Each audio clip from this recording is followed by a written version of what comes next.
முனைவர் பாலமுரளி அவருடைய அப்பாவின் நினைவுகள். அப்பா என்பது வெறும் வார்த்தை அல்ல, அது ஒரு மந்திரச் சொல்.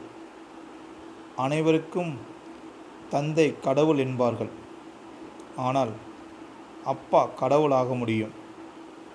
கடவுளால் அப்பா ஆகவே முடியாது.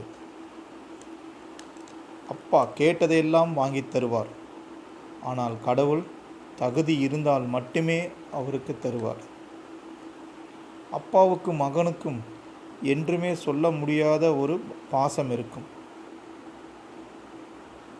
உதாரணமாக, தந்தையின் கையில் இருக்கும் குழந்தை மேலே தூக்கி வீசும்போது குழந்தை பயப்படாமல் சிரிக்கும். காரணம், குழந்தைக்கு தெரியும் அப்பா கீழே விட மாட்டார்.